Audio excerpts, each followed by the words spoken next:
recherchiste, reporter, producteur de segments au contenu, papa à temps plein aussi, mais pas ce week-end. Mathieu Bédard est à Winnipeg, dans le village de la Coupe Grey. Alors Mathieu, j'espère que tu te portes bien, que tu profites à merveille de cette opportunité. On est content de t'avoir à l'antenne avec nous pour ce soir. La grande question, comment a été l'entraînement de Davis Alexander? L'entraînement a été vraiment très bien. Vraiment, Davis Alexander, il était en grande forme. On le regarde sur le terrain, puis si on ne savait pas qu'il y avait une blessure à la cuisse, sérieusement, on penserait qu'il serait à 100 %. Il était dans sa pochette, il était confortable. Il a même fait un petit sprint de quelques verges qu'il a couru. Donc là, on a tous été un petit peu surpris de ça. La beauté de ça de Davis Alexander, c'est qu'il arrive sur le podium, il est tout fringant, il est confiant. Et on sent vraiment que cette équipe-là est en confiance grâce à Davis Alexander. Fiche de 13 victoires, aucune défaite comme carrière partant. Et il nous l'a dit aujourd'hui, il est vraiment dans une bonne forme, une forme splendide. Et il veut tout faire pour remporter cette Coupe Grey pour l'équipe. Je vous laisse l'écouter un petit peu. I would die for this team. I would die for a Grey Cup. I'll do whatever it takes for us to make sure and we go home and celebrate in our beautiful city. So, yeah, 45 people, they've been coming for me all year long, and we'll be ready. Il était un observateur attentif lors de la Coupe Grey d'il y a 2 ans, Davis Alexander. D'autres étaient des acteurs de premier plan. Beaucoup de joueurs ont gagné. Ils sont passés par là il y a 2 ans. Ça ne peut pas nuire aux Alouettes dimanche. De la bonne expérience. Et on le voit, les joueurs sont tellement calmes. Ils sont vraiment relax.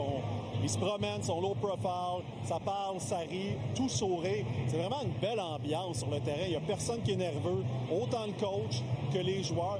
Et ça se sent. Ça sent que les joueurs ils ont une belle confiance, ils ont l'expérience. Là, 2 ans, ils l'ont remporté, cette Coupe Grey-là. Et là, ils arrivent.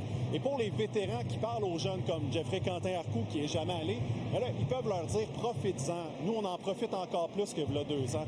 Et on a entendu Marc-Antoine Dequoy, on a parlé à Marc-Antoine Dequoy un peu plus tôt aujourd'hui de cet aspect-là, du côté un peu relax de l'ambiance. Et on a parlé également à Jason Maas de cette situation. 2023, comme j'ai dit, c'était le rêve d'un jeune garçon de gagner cette coupe-là. Puis là, je peux dire que c'est coché sur cette liste-là. Je sens vraiment cette semaine-là plus légère, moins de pression que je me mets moi-même.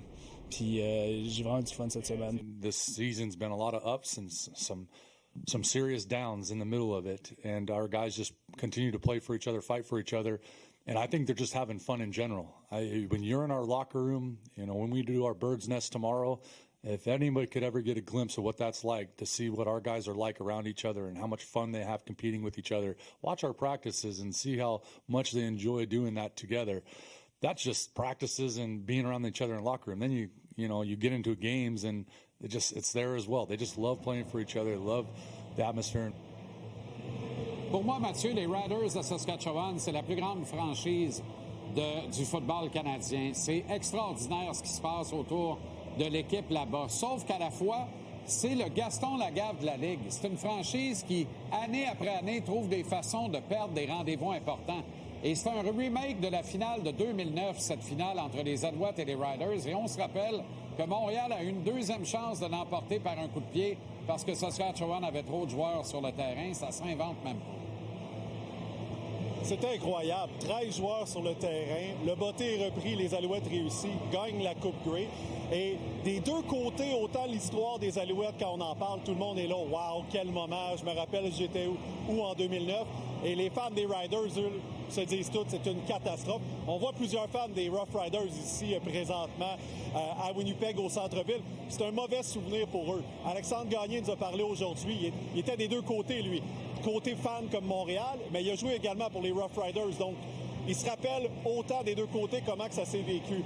On en a parlé un petit peu à Baron Archambault parce que ça s'est terminé grâce aux unités spéciales, ce match-là, ce fameux botté-là de 2009. Il nous en parlait aujourd'hui et à quel point qu'ils ne souhaitent pas non plus que ça soit un cauchemar pour que ça arrive autant à leur équipe que du côté des Riders. Moi, j'ai mangé des ribs avec des ailes de poulet là, en regardant cette game-là, là, puis en regardant un botté être complètement manqué. Puis là, finalement, il y a 13 gars sur le terrain. Puis là, finalement, il faut kicker. Puis là, finalement, c'est l'autre équipe qui gagne. Là, fait on les a regardés, ces matchs-là, à la télévision. Puis là, ben, c'est nous autres qui est là. Extraordinaire. On n'a pas le temps d'entendre les propos du commissaire Stuart Johnson. Et dans son adresse à la Nation en marge de la Coupe Grey aujourd'hui, il a vanté les mérites de la Ville de Québec. Voilà qui est très intéressant. Ah oui, absolument. Et je vous le dis, ce n'est même pas venu d'une question des médias. Les gens lui ont parlé d'expansion. Il a parlé d'Atlantique et soudainement, il a bifurqué vers Québec. Et là, après ça, évidemment, notre collègue Ben Rioux, balle au bon, lui a demandé, parlez-nous de Québec, pourquoi c'est aussi attrayant? Ah, ils ont une bonne concession, c'est des fans de football à Québec, la ville est fabuleuse. Tout ça pour vous dire que si jamais il y a une 10e équipe, une expansion, je crois que la ville de Québec a une longueur d'avance. Donc, on verra par la suite, c'est pas à court terme, mais pareil, le commissaire Stuart Johnson qui vante les mérites de la ville de Québec, c'est très bon pour le football. Mathieu Bédard, notre correspondant TVA Sport, à la Coupe Grey à Winnipeg. Excellent travail, Matt. Merci infiniment. Bon week-end. Profite bien, mon chum. À lundi. Merci beaucoup, Jean-Charles.